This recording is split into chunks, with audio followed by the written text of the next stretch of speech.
What's going on, everybody? Welcome to the Ardor&Grit experience. I'm your host, Sean O'Malley.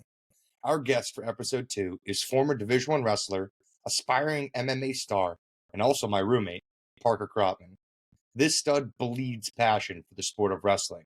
Parker's a no bars held man on a mission, absorbing every jab of adversity on the chin like a savage. In this episode, Parker Kropman's colors fly while he preaches his refreshing perspective on the importance of being an accountable athlete, how to confront your immaturities, standards to live by to elevate your performance, and much more. Now, studs and honeys, welcome Parker Kropman.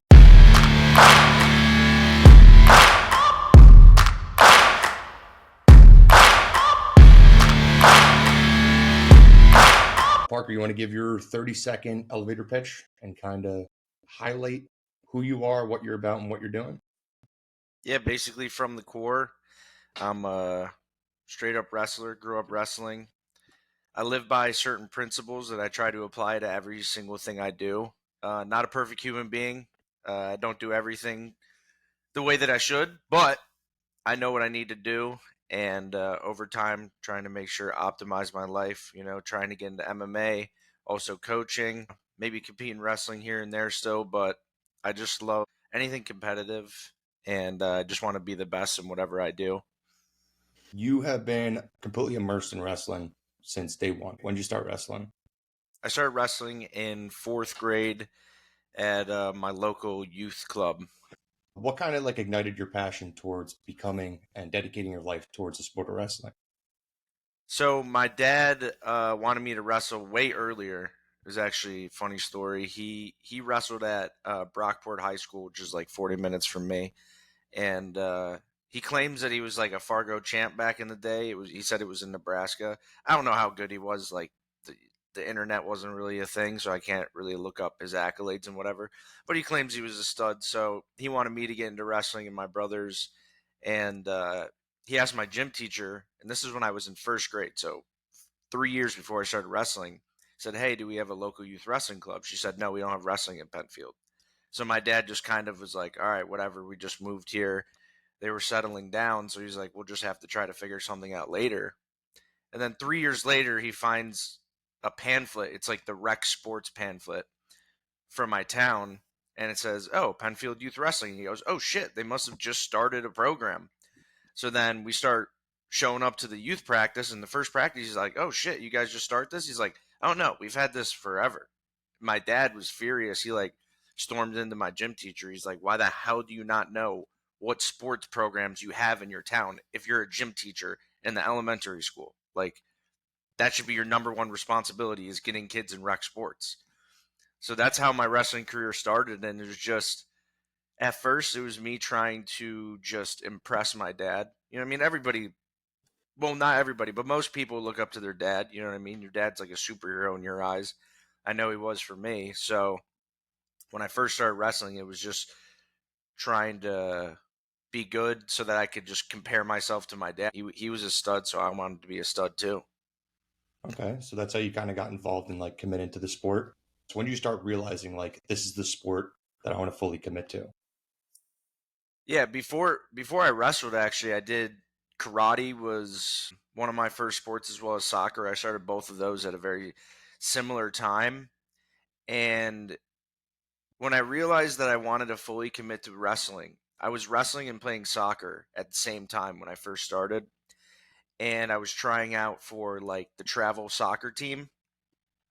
And after tryouts, I ended up getting selected for the B team, and it just didn't make sense to me because I knew there were kids on the A team that I was better than. I wasn't better than all of them, but I was definitely would have been one of the better kids on the team.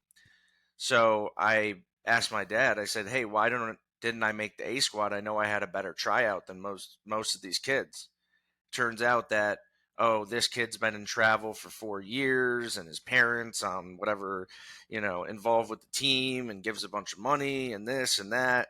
So there was a lot of politics involved, where in wrestling, if I can whoop your ass, it doesn't matter who your mom or your dad or your uncle or your brother or your sister is. I whooped your ass, I get the spot.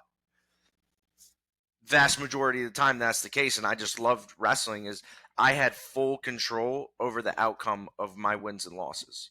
Whereas in a soccer game too, if my team sucks, doesn't matter how good I am, I can't win the game by myself. You can only do so much in a team sport. So it was that individual aspect of just controlling my own destiny that I loved about it. 100%. Once you get your hands on somebody and start actually seeing the results from your effort, especially with the individualized sport like wrestling, guarantee like tennis players and swimmers also feel that sensation. But with wrestling, it's an all or nothing mano a mano dominant sport. You smack a kid right on his head and you get to feel the pain and embrace it at the same exact time. So you had like a bunch of success when you were building your way up from middle school, elementary school, all the way into high school. You were a couple times state placer. What was your schedule like when you were younger, and how were you able to build on those results? So you started off when you were in fourth grade. You had your dad in your corner. You were trying to make your dad proud. You started really embracing the sport through all that effort and through seeing the individualized aspect of it and embracing that individualized aspect of the sport.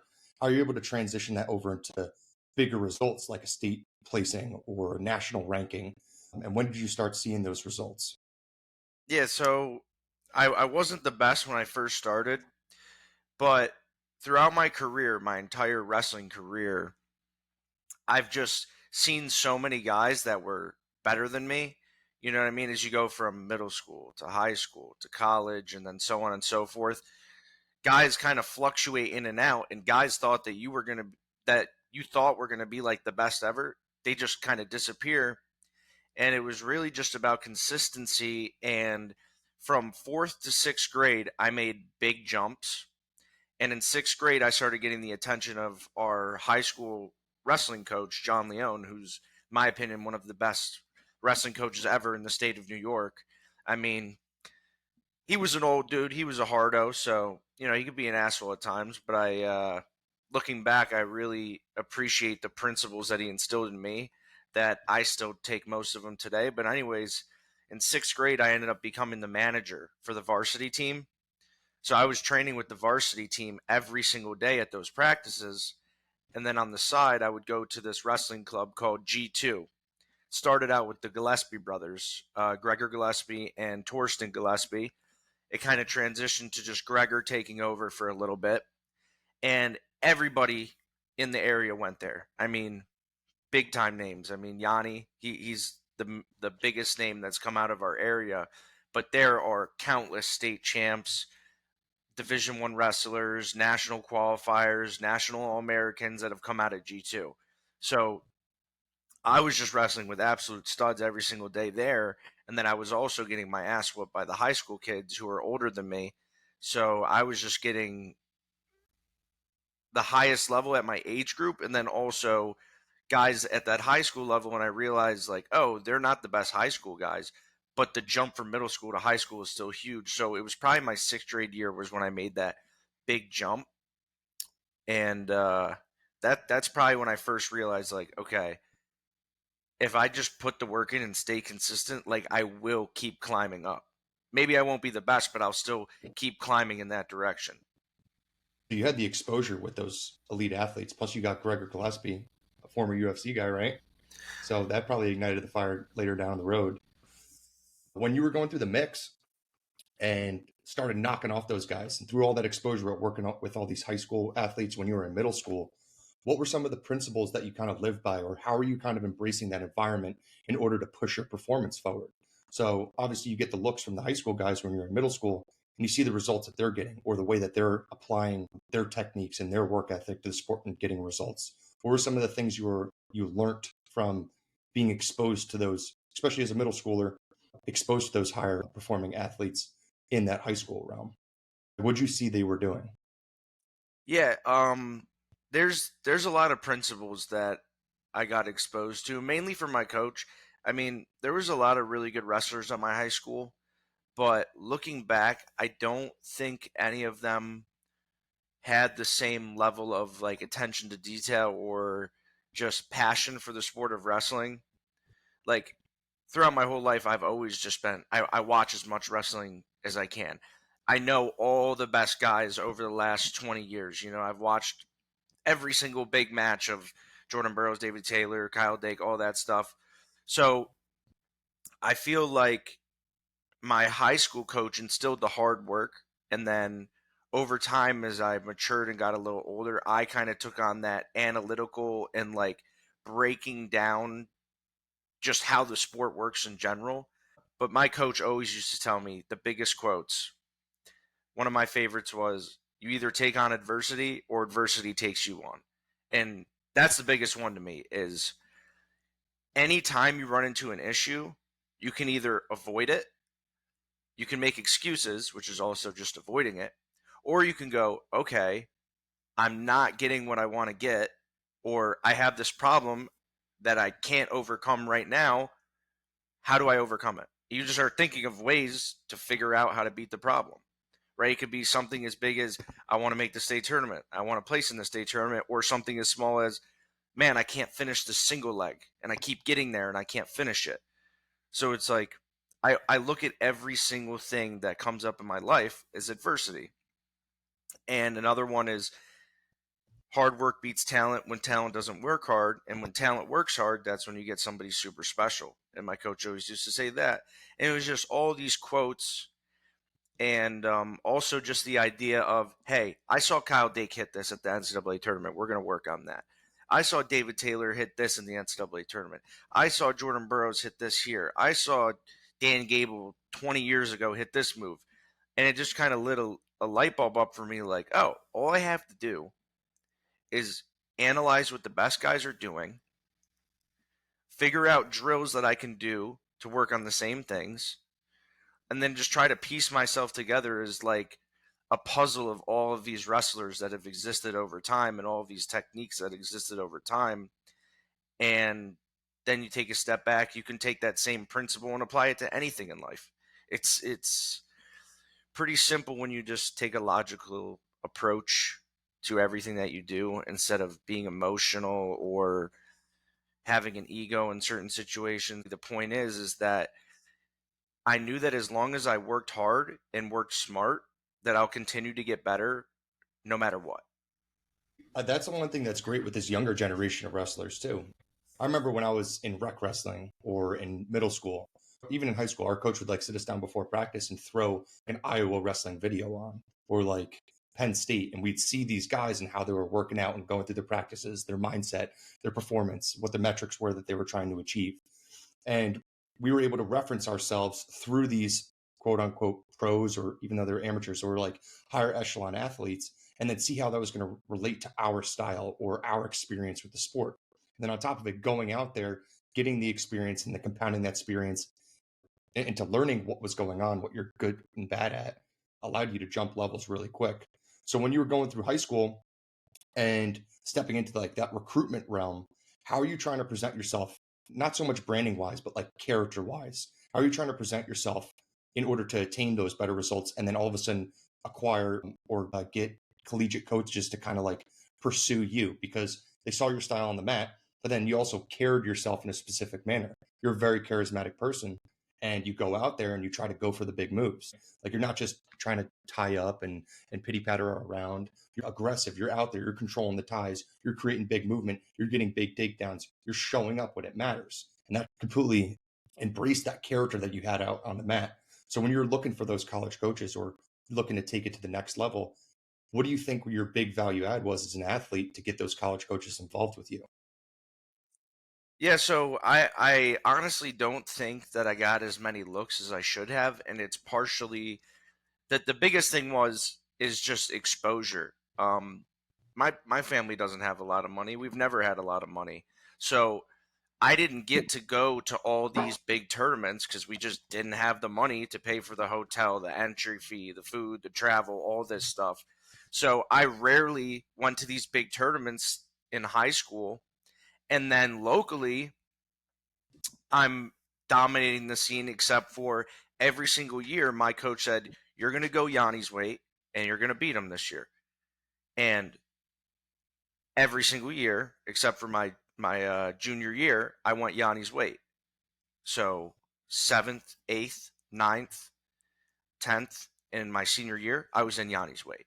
Now, in 7th, 8th grade, there was guys that were better than Yanni because we were both still just babies, wrestling these high school kids who were, some of them are already done with puberty in our weight class. seniors at 96 pounds. We had a 96-pound weight class in New York, but it's like we were wrestling all of these years. You know what I mean? And he was always there. In 7th grade, he was in 6th grade, so he wasn't in my weight, but we were still wrestling in these tournaments outside of school. 8th grade, he was in my weight. He placed higher than me at the state qualifier. He didn't go to states. He was a 7th grader. I was an 8th grader. Freshman year, I wrestled him in the finals of state qualifiers. I didn't get to go. I'd beaten guys that placed at states that year, but I didn't get the wild card points to go to states. My sophomore year, I lose to him in the finals of state qualifiers. I go to states. I place 4th. My junior year, I went a different weight, won the state qualifier for the first time ever, went to states, took 4th. And then my senior year, I wrestled him in the finals of counties, sectionals, state qualifiers, and the state semis. Oof. And my senior year, that tournament, my state tournament my senior year was the best I ever wrestled. I bonus pointed my way through the tournament except for Yanni, and I lost to him in the semis, and I had multiple coaches come up to me and said, dude, I honestly believe that if it was anybody else in the country, could have been number 2 in the country, you probably win that match with the way you wrestled. I got to his legs a ton of times. I was wrestling super hard, got on bottom, but it was just like every time I was shooting, he was scoring on me. But looking back, I was wrestling really, really great at the time. And then it was just kind of too late. You know what I mean? I made that huge jump from my junior to senior year. And I didn't have the exposure because I'm behind Yanni, who's number 1 in the country, but I'm also not wrestling number 2 through 20 ever. I never got to wrestle those guys because I didn't go to these big tournaments. And my senior year, after I'm already committed to Binghamton, I go to the Virginia Beach duels. I go undefeated. I beat a guy who placed at Fargo. I dominated. I got a major decision on a guy who placed at Fargo that year, and he was like 14th in the country. But it was like too late. You know what I mean? I had already been committed and I was already going off to college. So because I didn't really get that national exposure, I don't think that coaches thought I was as good as I was, except for the few coaches who really did believe in me, which was, Cornell was a little bit, but my ego didn't allow me to think to go there because I knew I was in the backseat to Yanni still because he was going to Cornell. And I wanted to be the guy, you know what I mean? I wanted to be the guy that coaches were putting all their eggs in the basket. So 2 schools were Binghamton and Buffalo. And I ended up choosing Binghamton. And honestly, was a great decision. But yeah, that's when I started getting college coaches on my radar. Was like my junior year at States, and then my senior year. Really, that's where I jumped levels. That's awesome. So when you were going through that transition, it seemed like your coach, the mindset that he wanted was you to never benchmark yourself against like that top guy in your weight, was Yanni. All right. He's like, I want you to go right into the mix, smack this kid right in the mug, and persevere forward and take this kid out as much as possible. And by not benchmarking yourself, you were able to acquire greater result because of that. And because that started to transpire, you got those looks. You were going against you stepped in that weight class every single time and showed up against the number 1 kid in the country every single time for how many seasons since 7th grade all the way to senior year, same weight class. Mm-hmm. Although you came short, you were also able to acquire that exposure that you needed from a college coach because they saw you putting that effort in and trying to overcome a monster obstacle like that with the number 1 kid in the country. So when you started transitioning your way, you got recruited, you ended up committing to Binghamton. And when you showed up at Binghamton, what were some of those mindset switches that you had to have in order to step your game up a little bit more? Because the transition from middle school to high school is huge. And then high school to college is monstrous as well. And it's a huge time management adjustment, athletic performance adjustment, as well as a personal adjustment too, because you're all on your own. You don't have that support system, that core group of guys like your coaches and your team that are always in that corner. You're going to have to differentiate yourself and figure a lot of stuff out on your own. So what were the things that you had to figure out on your own to step your game up to that next level? Because freshman year of college, you had some pretty solid results and you were able to jump some levels really, really quickly in that collegiate realm. What did you do? Yeah, so the biggest things with college was when I first got to college, I do believe that I loved the sport of wrestling more than anybody else on that team. I'll stand by that till the day I die. There's people who love wrestling as much as me, but nobody that I've wrestled with on any of my high school or college teams loved wrestling more than me. So I just wanted to be good at wrestling. And now I have all the best dudes from New York. I have a coach who is a 2-time All-American. My coach, Coach Dernlin, coached at Penn State. He was the head coach when I first got there. So now I have the exposure to these super high-level partners and coaches, and I love it. So I'm just soaking everything up, like jumping insane levels my freshman year. And I started as a true freshman, and I beat some good guys. I lost to some guys. But in terms of the wrestling, I was doing all the right things to get better at wrestling. One of the biggest things was my assistant coach, Kyle Borshoff.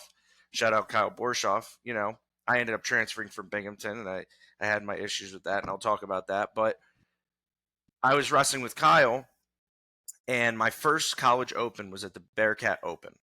I wrestled this kid, Hunter Ladner from Harvard. I think he graduated high school at he was top 5 in the country in high school. So I'm sitting there shitting bricks because my senior year I wasn't ranked anything because the only dude I'm wrestling is Yanni and he's whooped my ass, so I don't have any other exposure. So I'm thinking like, oh, this guy's way better than me. He was number 5. I wasn't ranked. It's my first college tournament, so how much better could I have gotten? And I go out there and I lose to this dude by 14 points. And my coach Borshoff, he came up to me, he starts cursing me out.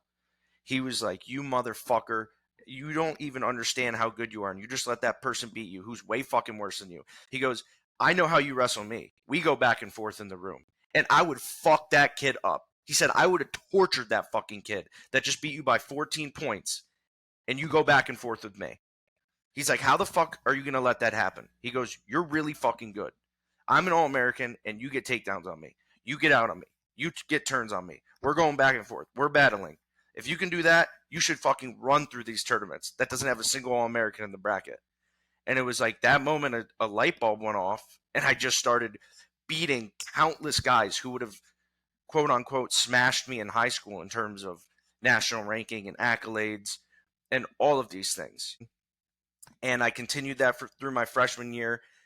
I ended up getting a serious injury in my knee and my ankle. I tore both of them at the same time.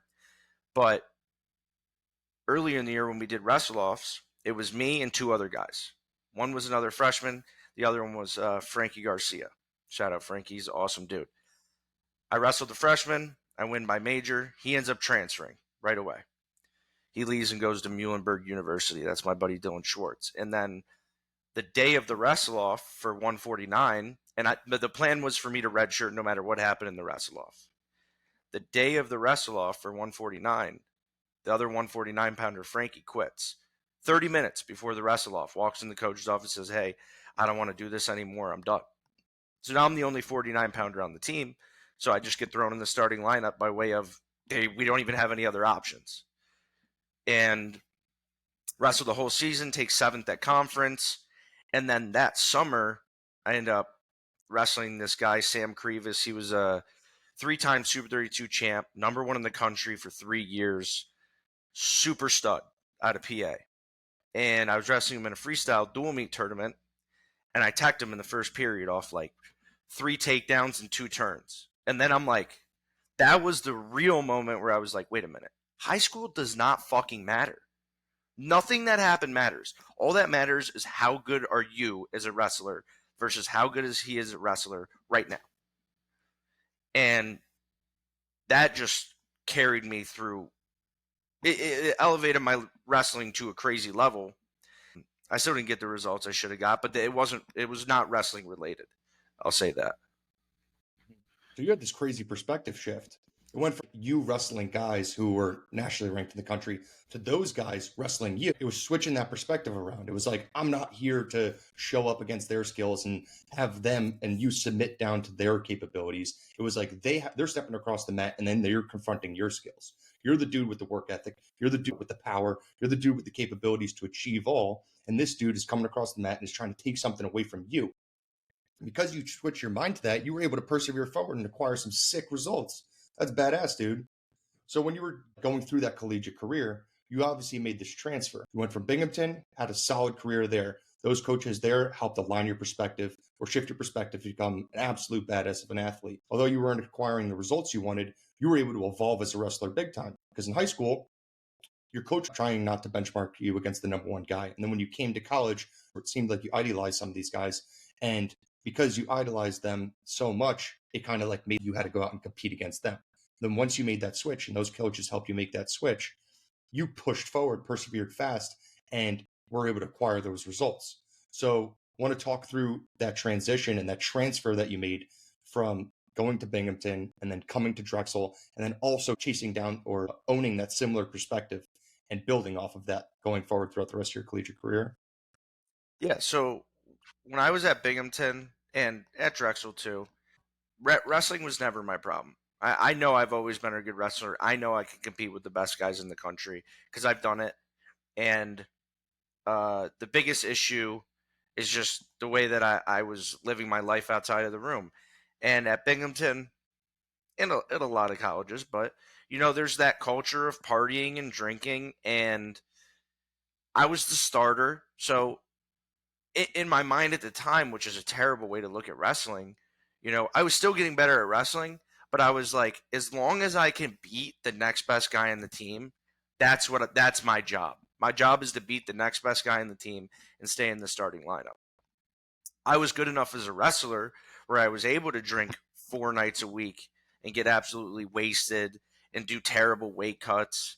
And I was still able to figure it out because in the room, when you're wrestling the second best guy, it's not on weigh-in day. You know what I mean? It's not on the day you're stepping on the scale. It's usually not the day before. When you're going live and the coach is like judging you, you're both up at weight. You know what I mean? We're both walking around with no weight cut going on. So it's not realistic. And it caused some issues. I got in trouble. There was actually one night that I woke up in the hospital from drinking. I didn't know where the fuck I was. I didn't know what happened. I just got so drunk that the cops ended up picking me up off the side of the road and bringing me to the hospital. And at the time, I was extremely immature. Extremely immature. I'll admit that. All the things that were going wrong in my life at Binghamton were 100% my fault and my fault only. Well, at the time, that's not how I looked at it. I looked at it as it's your fault. It's what can you do for me? How are you going to fix my problems? How are you going to address this? So at the time, Kyle Borshoff was now the head coach when this happened. He pulled me into the office. He said, "Hey, listen, you got a problem. People on the team told me you got a problem. You're drinking too much." And instantly I'm like, no, fuck that. Everybody on the team drinks. It's not just me. Everybody's doing it. I don't have a fucking problem. Which really, the whole team had a problem, but I'm looking at it as, dude, we're all doing it. It's just what the team does. So it's not a big deal. And then he wanted me to go up to 57. I didn't want to hear it. I said, no, I'm the best 49 pounder. So if I want to wrestle 49, I get to wrestle 49. And there were obviously some punishments that he wanted to put in there, and I didn't want to hear it. Why are you punishing me? I'm still the best guy in the team. And just my ego got in the way. I told him, I said, listen, I'm leaving because I don't want to hear anything you got to say to me right now. You know what I mean? So I'll just leave. I'll just get a fresh start.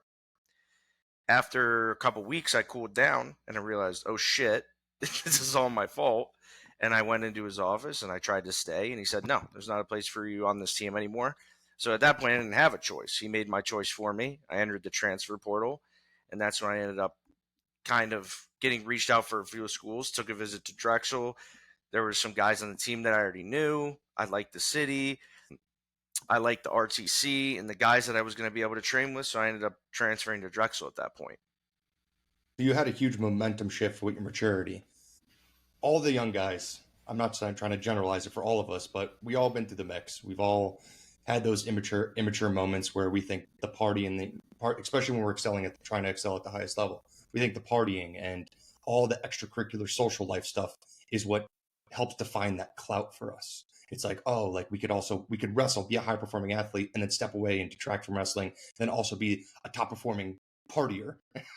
And like bouncing back and forth kind of distorts you from what your actual goals are, which is to be the best. And a lot of people try to consume themselves or not even consume themselves, but be perfect at both of them. But that's never going to be the case when you're going to be the best. So when you shifted over to Drexel, just because I was on the team with you and we're super duper close, I saw that momentum shift firsthand. And we talked about that, your story beforehand too. And when you showed up to Drexel, you walked in with a mentality of maturity. You were one of the maturest guys on the team walking in. Obviously, you're a goofball. Obviously, you're super charismatic, but you were ready to show up and compete. Obviously, you faced your adversities and you had some own situations we'll talk about later, but you realized the mistake that you made. You had an opportunity. You were excelling. The coaches were in the corner. You were trying to become the best you can. And through figuring out, unfortunately, a tough way, you were able to get a grasp on that reality that the social life isn't what's going to make you the best. The partying is not what's going to make you the best. It's your dedication, your sweat equity to your purpose. Your purpose was the sport of wrestling. We're competing. And you, like you said, no one loves the sport of wrestling more than you in your own mind. And you were completely immersed in the sport. You were also trying to balance it out or divide it with your social life. And you couldn't be the best at both. And it ended up impairing that result or impairing your commitment to the team. So when you showed up to Drexel, that mentality was completely different, which was incredible because you walked in, even with your goofy and charismatic attitude, you showed up and people looked up to you because you were an example. And you walked in and were an example of hard work, of the love of the sport. Guys on the team started being attracted towards that. So talk about the shifts that you made to become a more mature athlete and stepping away from that social life so you could actually start attaining those results you look for or capitalizing on the wins or constantly pursuing that better outlet. Yeah, so when I got to Drexel, my mentality definitely matured. It didn't mature enough. I mean, Mhm. when I was wrestling for Drexel, I was still partying. I was still doing the things I shouldn't be doing, but not nearly to the degree that I was doing at Binghamton. Now my mindset had shifted and I want to be an All American. That's what I thought. But a big issue is just not aligning. You have to align everything with your goals. You can't just align wrestling with your goal because the truth of the matter is, wrestling is a compilation of a billion different factors: diet, sleep, supplementation, training, mindset, injuries. List goes on and on and on and on. So I knew I optimized wrestling, and then I started to optimize the other parts of my life a little bit more, but not 100%. But I came in, and I think it ended up shooting me in the foot. But my biggest win ever in my career was against Matt Kolodzik on Spirit Night at the deck, and 3 nights before that, I was out drinking at what was that bar that shut down that we used to go to? Wahoos. Yeah, I was out drinking at Wahoo's and getting drunk, and then 3 days later, I'm knocking off the number 2 guy in the country. So I'm like, oh shit, I can do both. But the thing was, it was like I confused correlation with causation. You know what I mean? I didn't beat him because I went out drinking 3 nights before. I beat him despite drinking 3 nights before. You know what I mean? Mhm. So, but later in my career, I ended up not drinking. My last year of wrestling, I didn't drink at all. I had other issues that got in the way with all the bullshit that was going on. But yeah, I've matured drastically over my time at Binghamton and then to Drexel and then to now. And I'm glad that I made so many mistakes and that I was such an asshole because now it's just so easy for me to just not do things because I'm like, dude, you're just being an idiot. You know what I mean? You see the result that occurs when you decide to commit to something like that. Yeah. And it's like, now I don't, and I still drink, but you live with me. I rarely drink. And if I do, it's just a little bit honestly, it's like every couple months because I just know that that's not going to move me towards my goal. I, I'm not one of those people who thinks you have to do every single thing perfect to be able to win, but you definitely have to be close, especially the higher level you get because everybody's good at what they do. So then it becomes how do you differentiate yourself? And that's with all the other factors that people aren't willing to buy into, like dieting. Dieting has always been a struggle for me, but now I've gotten much better at it. Same thing with, you know, not drinking, not partying, all those things. But yeah, I matured a ton when I got to Drexel, and I've continued to mature ever since then. What it sounds like you were realizing your personalized truth. People want to just like live through like a false prophet of their own decisions. And it's like, I can eat my cheeseburger and my Big Mac and my French fries, and I can still compete at the highest level. But is that a truth for you or is that false? at the same time. I could go out and drink and I could go out and compete at the highest level. Is that true for you, or is that kind of like a distorted perspective? And then when you start seeing the results of, oh, my diet's in check, oh, my social life's in check, oh, I'm doing those extra workouts and committing more to that fulfilling purpose of mine, what are the results? You see the impact of it. Yeah, having a social life is very, very important, and detaching from the crazy, insane perspective of a one speed mentality like wrestling, it's good to detract from that a little bit. But those are the factors you were talking about, like nutrition, supplementation, diet, workout routine, all that stuff. So when you were going through your collegiate career, how are you able to dial in on the truths that allowed you to push forward? So we talked about the social life aspect, partying, drinking. All right. You were able to step back and realize, what did you use before? Causation, Correlation and causation. correlation and causation. You were able to see like, oh, because I was drinking, all right, I had to show up. It wasn't an excuse on the table. It was like, because I'm doing this, I need to work 10 times harder. All right. That was your mindset. So stepping back and realizing like that's kind of a truth. But another truth was, if I didn't drink, like you said, your senior year, you could also perform better. So when you decided to commit to some of those truths, which I would like you to explain, what were some of the results that you were receiving from them? What were the truths? What were the results? Yeah, so the biggest thing is once I eliminated drinking and partying, it just made it easier for me to bring my best self every single day to practice. You know what I Okay. mean? There was days before that I'd show up hungover and I'm just like grabbing a 125 pounder and who's like the third string and just rolling around with him just to get the fucking day done so I can go back home and go back to sleep because my head hurt so fucking bad. That wasn't in the way, right? Then what I didn't do though was buy into every single truth. And you know that it's always been a kind of a hinge point for me is the weight cutting and the dieting. It was just something that I knew exactly how to do it, which was it was extreme like this extreme self-sabotage that I've done to myself my entire fucking life. And it took me not accomplishing any of my goals in college to be like, what the fuck am I doing? You know what I mean? Like, I know exactly what I need to eat, when I need to eat it, and how much I need to train to step on the scale when I need to wrestle and feel good at the same time. And I never did it in college.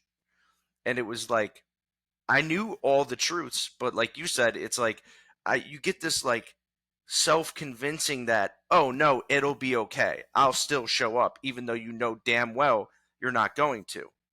It's like saying you want one thing and saying you want another thing that directly go against each other. And that was my Mm-hmm. issue. I said, I want to make weight and feel good because I know that's what I really want to do, but I also want to eat this 10,000 calories today. It's like, you can't have both. You can only have one or the other. You could still make weight and eat like an idiot, but you're not going to feel good. So it was like, I was able to slowly over time buy into these truths. You know what I mean? Working hard, working smart, eating right, sleeping right, optimizing your supplementation. And it's just like optimizing each and every little thing that aligns with your goals rather than I have these four things that I'm doing extremely well to get towards my goal, but I'm doing this one thing so poorly, it's just pulling me away from that. And I was still able to beat multiple All Americans and, you know, beat a bunch of really good guys and have some pretty good accolades while still doing something so terribly wrong. Then reflecting back on it, you kind of get pissed at yourself because you're looking back and you're like, especially now with your pursuit with MMA, you're seeing, I made these shifts now in my life.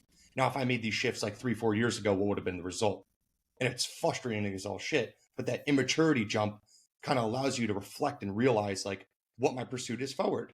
All right.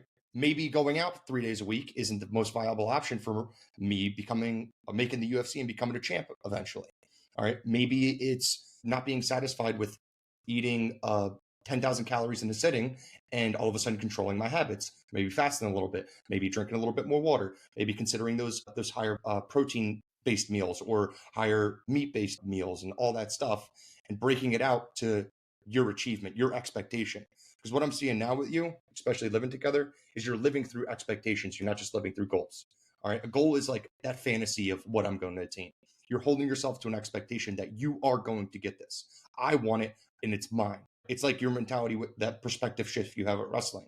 All right, you walked on the mat and you went from idolizing the guy in front of you, saying, "Oh, I'm going to have to go against his skills," to stepping on the mat and be like, "This motherfucker is going against me. I'm owning this mat. I'm controlling the circle, and I'm going to be a dog." And he is going to try to take that from me. He is not embarrassing me in front of my family. He is not embarrassing me in front of what I own for myself, which is huge. That's a big maturity gap in itself, or big maturity jump in itself.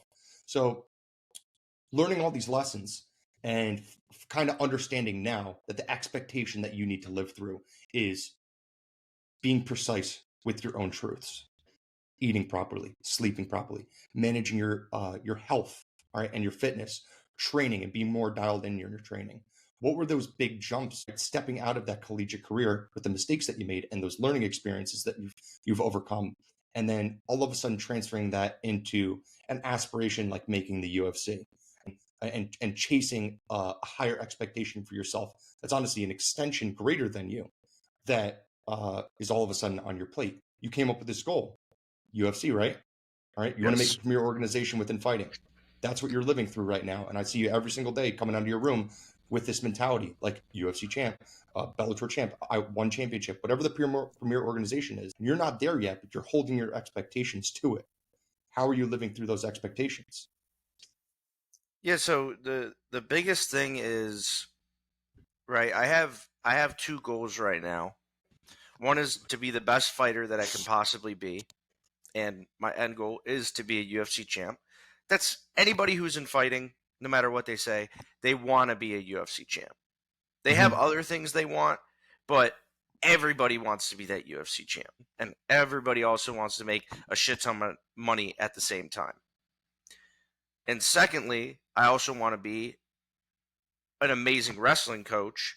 And the reason I bring the two up is because it's very easy for me now to just remove myself from my thoughts and just think, how does it work? You know what I mean? Exactly how does it work? How do I be a UFC champ?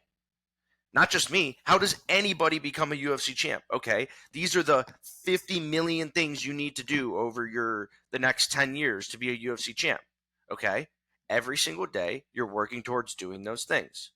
And then as a coach, it's saying, all right, I know all the mistakes I made, and I have also been around a lot of really good guys, and I know the things they're doing to be great. So it's really easy for me to not tell a kid, hey, this is what I did, this is what happened to me. It's just saying, listen, dude, this is just straight up how it is. No bullshit, no fucking that all these coaches do. No, I'm going to tell you the exact truth, right? Exactly how it needs to be. And it's just made my life much more stress free because it's like, okay, here are the things I have to do. All I have to do is just do them. And then there's no other thought involved. It's like, this is the way it is. If you want to be a good wrestler, these are the principles you need to understand. You want to be a good fighter, these are the principles you understand to be a good fighter. And that's why I love being in fighting right now, is because I don't understand every single one of the fundamentals, and I'm working towards conceptualizing the sport of fighting. I've conceptualized the sport of wrestling. I believe that if you show me a position in wrestling, I can give you the answer how to solve it, because I've been wrestling for so long and I've watched so many matches that there's almost no position you could put in front of me that I haven't seen before and that I haven't already thought of how to work through it. And then in MMA, that's the complete opposite. I don't have that answer for every single problem, and that's what I'm working towards. But I know that if I just watch all of these fights and I say, oh, when he throws this punch, this is how I counter. Here are my options to counter, and here's the best of those options. Okay, that's what I'm going to get really good at. And then if he throws this, what are my options? If he moves here in this position, what are my options? And then what's the best option? And then it's just taking all the best options of every scenario that can happen and just making that who you are. And I just love working towards that because every single day I'm either coaching and helping a kid understand that in wrestling, or I'm working through myself and just all these fucking light bulbs are going off. You know what I mean? And I have coaches there saying things that are making light bulbs go off. And I'm like, you know, everybody has coaches. Your coach says something, you're like, I don't really know about that. And then some things your coach is saying, you're like, oh my fucking God, 100%. That's the answer. Now I got it. Let's move on. Figure out the answer to the next problem I'm faced with. And I just love it. I just love it because every day I'm waking up and I'm like, here's my goal. I have a million problems in front of me to get there. Let's answer all of those problems and overcome all these obstacles on my way there.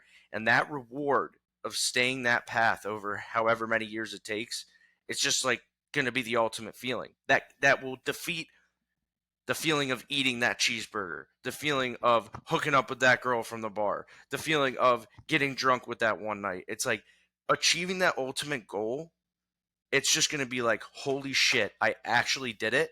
And there are 0.0000000000001% of the humans on this earth that are willing to go through what I just went through to fucking get there. Like that feeling that I just did something that nobody else can fucking do. That's the feeling I want. That's what I want in MMA. And that's what I want to give these kids in the sport of wrestling is, holy shit, I'm in a fucking elite human being. I just did something incredible. Yeah, that's badass, dude. So you chunk down, you have these exceptional goals. All right. I wouldn't even call them goals. I would call them outcomes because we're progressing towards achieving them. And living through your presence, you were able to chunk down those goals into personal and behavioral outcomes that every single day you live through. You show up to practice, you know exactly the factors that you need to consider in order to have the best practice possible to get 1% better that next day. Same with coaching. You're able to live through that experience that you've had, chunk down your experience into principles that you could teach kids and allow them to build and grow off of. You're acquiring those exceptional results as a coach, and you're constantly growing as the individual you are in your social life, in your personal life, and also in your professional life as an athlete. Although you're still in the amateur scene, you're going to be jumping levels quick through the expectations you live through, both personally and behaviorally. And once you're able to jump those levels personally and behaviorally, you're going to start acquiring those outcomes. Maybe that next outcome is just becoming 2-0.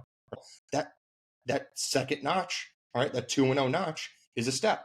All right. And then what's below those steps? Practice, right? Diet, sleep, networking, because you need, like any professional sport or amateur sport outside of the collegiate realm, is you need to work the opportunities. You need to be socializing with coaches. You need to be socializing with the professionals that you want to aspire to become.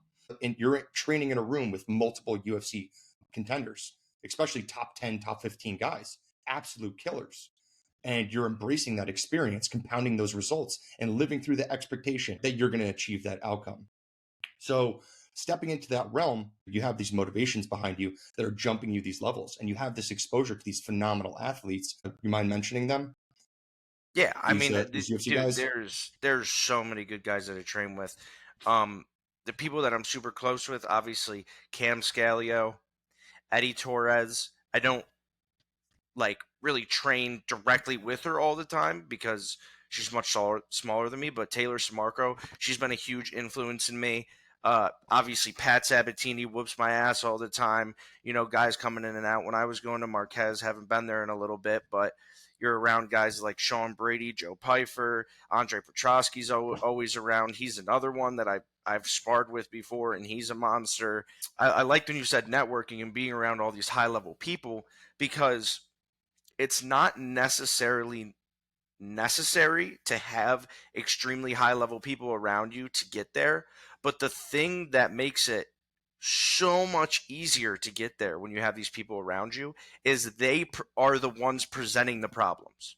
If you have people that you're competing against every day that you can just smash, you have no idea what areas you're deficient in because nobody's bringing you to those areas. And even when you're in those areas, those people don't have the answers to those situations that will show you that you don't have the answer to the situations. So when I'm training with somebody like Pat Sabatini, I have a million red flags going off when rolling in jiu-jitsu and when we're sprawling that, oh, he just beat me in this scenario. That's a problem. I need to figure out the answer to that. And then this, and then that, and then that. And then all of a sudden I'm done with a jiu-jitsu round with him or a sparring round with him, and now I have 150 situations that I just lost. Tiny little micro situations in our round that I just lost. And now I have to go home and think, or in the moment think, what is the answer?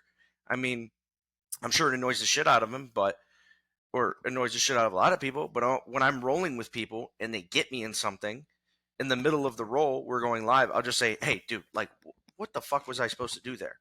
Because, like, in jiu-jitsu and in MMA, I don't know. In wrestling, I'm like, oh, shit, I fucked it up. I know this is what I should have done. I didn't do it. I had a mental lapse. Next time, I'm fucking doing it.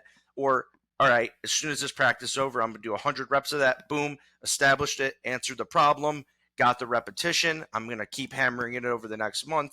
Now I got it. Well, in MMA, I need somebody to tell me the answer, or I have to go home and look it up on the internet because I don't know. I don't know the answer to a lot of these problems. And that's why I love having these high level people, because they're just constantly throwing me problems I don't have the answer to. And then I have to go and figure it out. Luckily, I have amazing coaches and amazing training partners that readily can give me those answers. But also, there's going to come a point where maybe I've expanded all of that, and then I'll have to continue to just understand the concepts and come up with my own answers.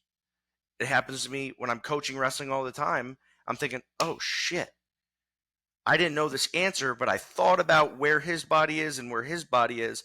Oh, this is how you beat him there. I want to get to that point in MMA where I'm able to go, oh, you just hit me with that jab. Oh, that's why. But by myself, without anybody saying anything to me, just being able to think about it in terms of, you know, body mechanics and positioning and timing and blah, blah, blah, and just doing this giant equation in your brain. You're like, oh, there's the answer.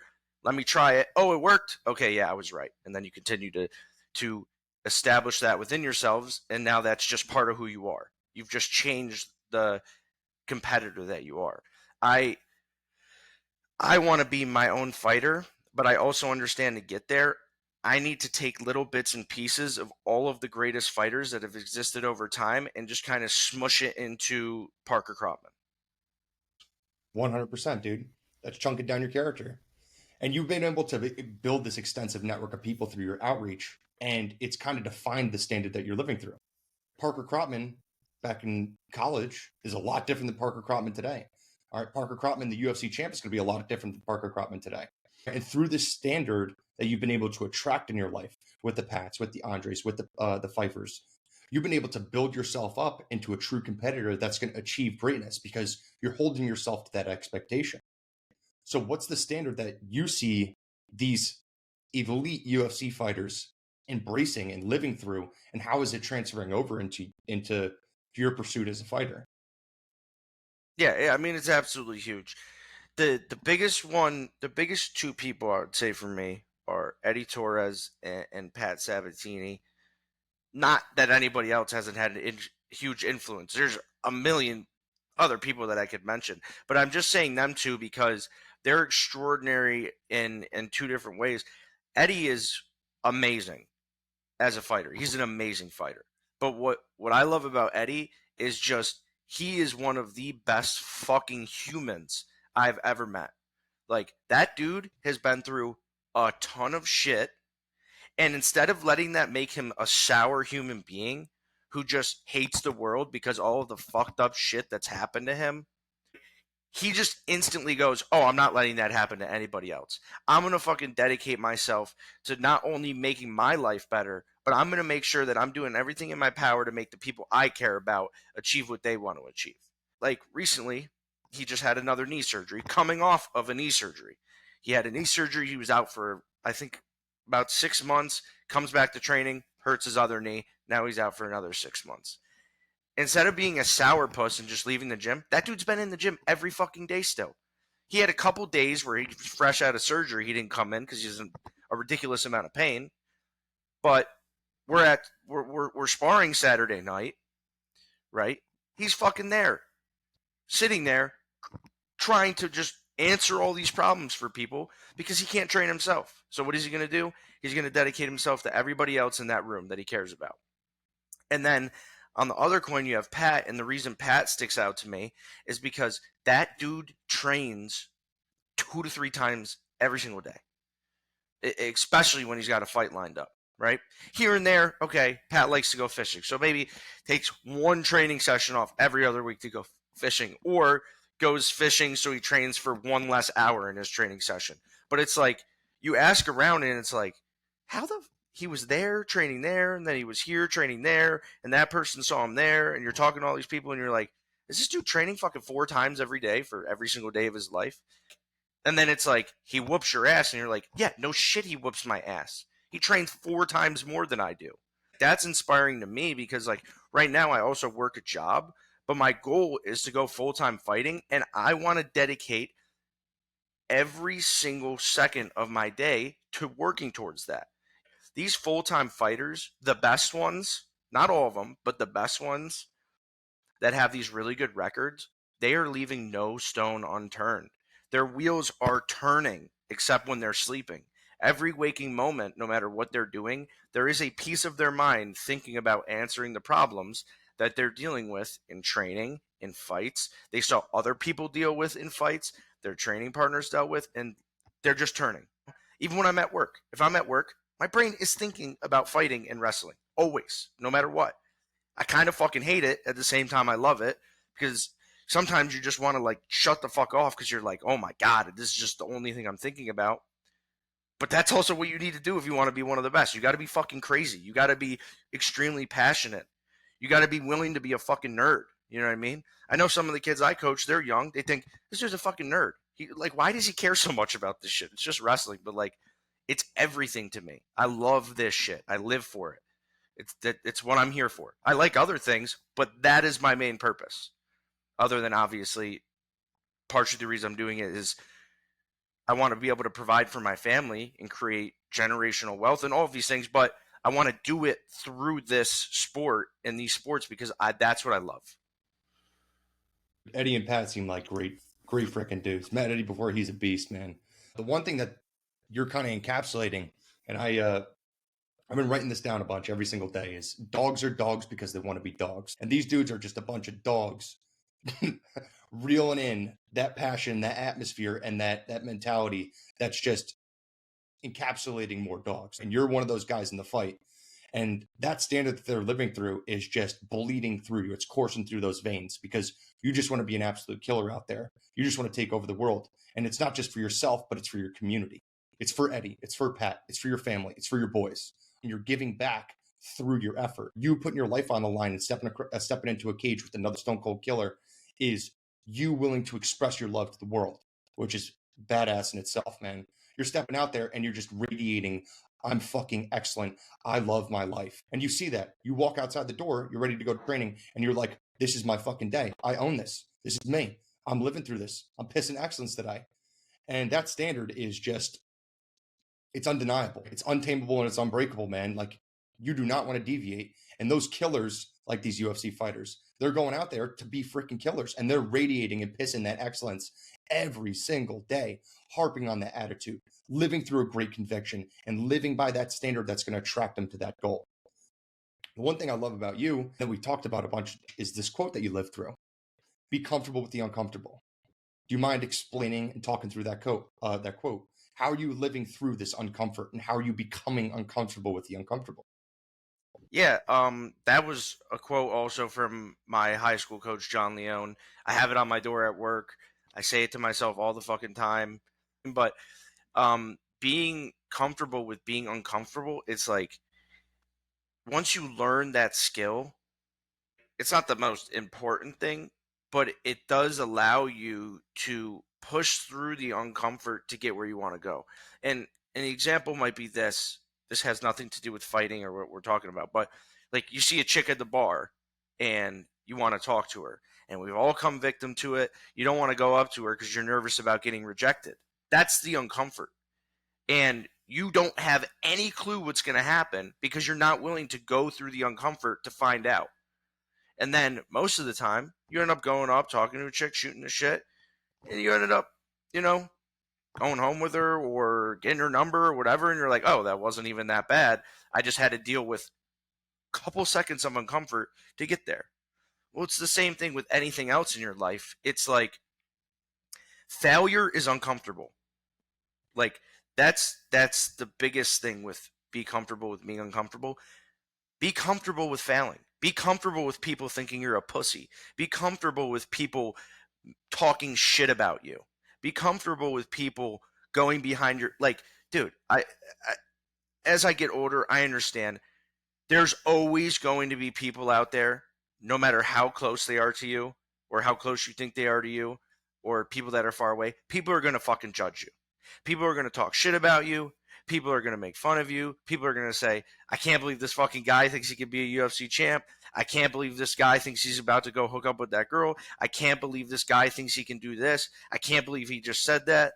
You know what I mean? A million things, but it's like, you can't even find out if you're not willing to put yourself out there. So it's like, be comfortable with just all the fucking negativity. Let it fucking hit you and just go, you know what? I'm going to figure it the fuck out regardless. Oh, you don't think I can do this? Watch me, motherfucker. Not, oh, he doesn't think I can do it. I'm not going to try because that way he can't judge me because I never even tried to do it. So there's no reason for him to say I can't. It's like, no, you say I can't. All right, I'm going to try. And then when you fail, don't look at that and go, oh, I failed. He was right. Now I can't do the uncomfortable things anymore because he said I couldn't do it. I couldn't do it. That's probably how everything. No, go, yeah, you know what? You were right, motherfucker. But I'm going to keep coming. I'm going to keep coming back. I'm going to keep eating the fucking shit. I'm going to keep eating the negativity because that's what I want. I have to go through all this bullshit to get there, but I'm just going to push through it. And that's why you have to be comfortable with being uncomfortable. You have to be comfortable with failing. You have to be comfortable with people talking shit on you. You have to be comfortable with people not liking you. And one of the biggest things I struggle with is I want everybody to like me. I hate when people don't like me. I'm a people pleaser. Everybody in my family, my brothers and sisters, are people pleasers. Well, lately I've been trying to just say, fuck it. If you don't like me, you don't like me. I know what I want in my life. At this point, I know exactly what I want in my life. If you don't like it, go fuck yourself. I don't care. So it's like, I touched on a few different things, but that's really what it comes down to with be comfortable with being uncomfortable. Yeah, the funny thing is all these haters, there's a typical thread of emotion that's passed through them, and it's jealousy and envy. They're jealous of your circumstance because you're willing to take the action. They're envious of you pursuing your passion. You're pursuing those outcomes that are exceptional. And the funny thing is 90% of the time, they're going to be right, except that time when they're not. You may go out there and you may face some triumph. You may face some rejection, talking with honeys, going out and chasing your dreams. You're going to achieve that failure and you're going to face uncomfort and become comfortable with it. But once you're able to attain that comfort or that resilience to get what you want, they're going to be wrong. Those people that were rubbing in your face because they were jealous and envious of your circumstance, they're going to be wrong. And then you're going to be the one who's in a better circumstance than them. And you're going to be on a mountain and they're still going to be down at the bottom of the hill. And they're going to be like, all of a sudden, what the fuck? Why don't you like me? Why don't you like all these ridiculous considerations? And you're still hiking up that mountain. You're still achieving that greatness that you want. And it's hilarious. It's like people are constantly going to pass judgment on you. People are going to constantly put you down because they're jealous of the pursuit that you're in. They're jealous and envious of who the person you're becoming. And we see it. We're both in situations where we're putting ourselves out there, trying to become the best we possibly can be. Piss that fucking excellence every single morning. And we're going to have haters in our corner no matter what.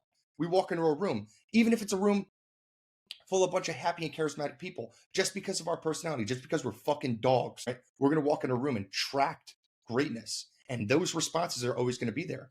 You go to a bar, you're a happy-go-lucky kid. You're goofy as all shit. You walk up to a honey. All of a sudden, you're spitting that game, rizzing it up like a killer. And people start attracting to that. What is this kid doing? What's this energy this kid's going off? And all of a sudden, you got this group of little cliquey assholes in the corner that are just going to constantly be passing judgment.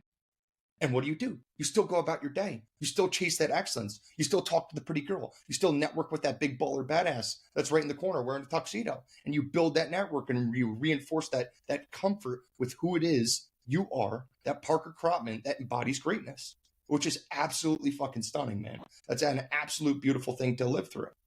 So you're going through all these exceptional things. You're embracing this absolute crazy outlook and this absolutely fulfilling outcome towards the end. Why are you doing this? All right. Who are you doing it for? It's not just yourself, because you talked about you're elevating yourself outside of this outcome.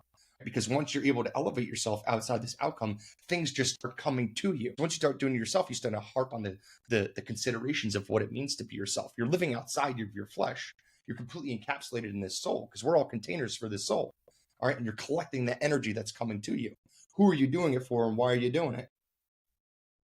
Yeah, I mean, it's funny as you were saying that I was thinking about this, and it's like it's just being able to think ahead. Like you and Mickey are my best fucking friends, my roommates, and then my fucking family. I care about them more than anything else in the world. And it's just the thought of like, no matter what the fuck happens, right? In my MMA career, no matter what happens with my job now, no matter what happens with coaching, it's like I'm gonna just dedicate myself to try to be great.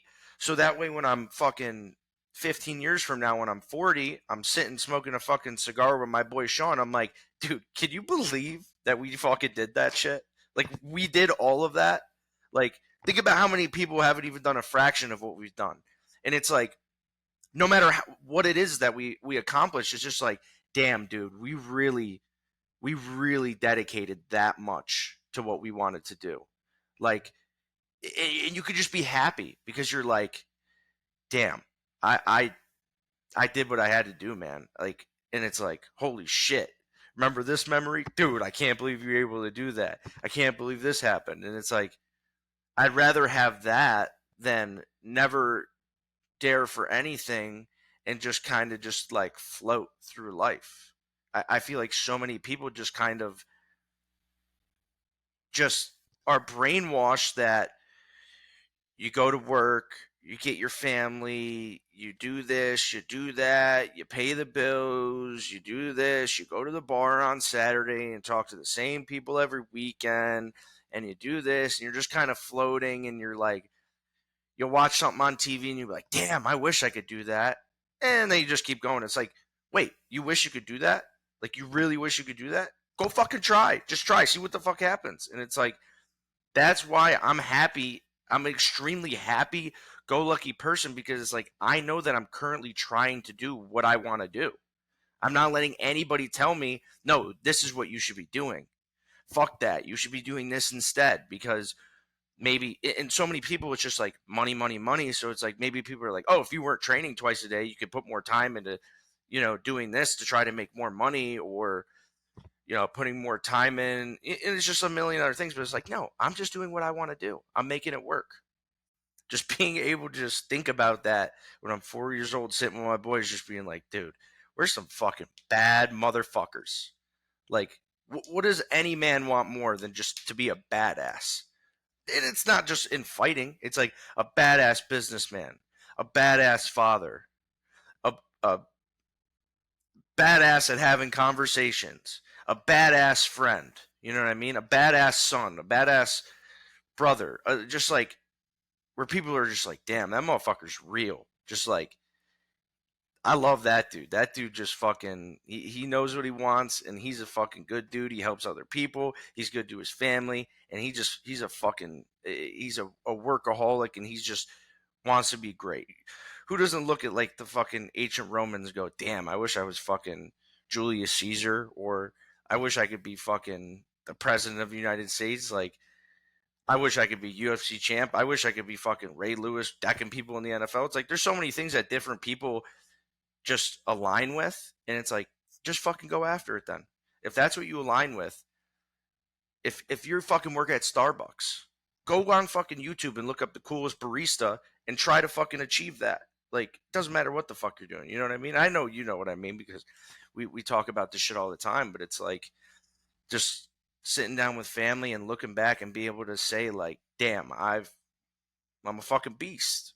Yeah, the highlights of anybody's life, especially through conversation, the highlights of people's lives are when they put themselves out there. No one's highlighted their life is sitting on a couch and watching TV all day. All right. Exactly. We see all these pictures on social media, and we see the pinnacles or the encapsulation of a moment. And yeah, and especially in the athletic realm, those encapsulations of moments are highlights because they put themselves out there. It's the attainment, it's the achievement, it's the pursuit. Watching UFC guys, you see them training every single day on social media, or you see them training every single day in practice or in a YouTube video or whatever the realm is. But that's them putting themselves out there, and that's the highlight reel of their life. That's the best part about their life is putting in the fucking work, not just sitting behind a couch or not just sitting on the crapper every day for an extra hour when it takes 5 minutes to poop, and then just sucking in a dopamine hit of bullshit scrolling information. It's like fulfilling that pursuit, putting yourself out there. That's what's going to be your rocky story. The climb is always the best part, and then that finish line, you getting your hand raised, you blood, sweat, and tears covered in just fucking mayhem and suffering, getting to that point and being able to hug your loved ones. That's a highlight right there. That's a picture perfect moment. We get to see that on social media for other people, which is kind of cool. But when you're actually able to just radiate that and live through that moment presently, oh my God, that's just awestruck. That's just, it melts you. It just fires up your heart, which is sick.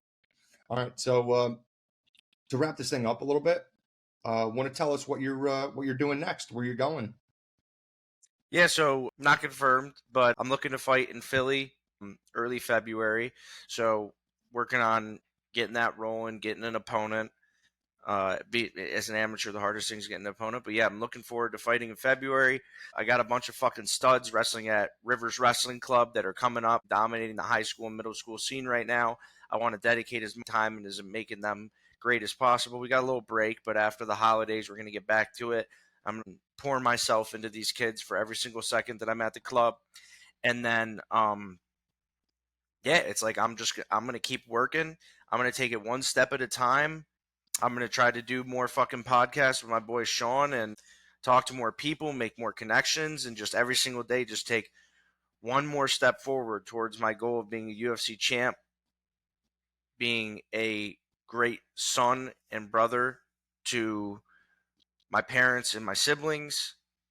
I want to make sure that every day I'm working towards being a better person. I'm not perfect. I fucking sleep in some days. I do this, but yeah, I'm working towards just optimizing myself as a human being in every single aspect of my life, whether physical, mental, spiritual. And yeah, I'll be fighting here soon, and tune in because I'm gonna fuck somebody up real bad. Hell yeah, dude. You're an absolute killer, man. I appreciate you. Love you, brother.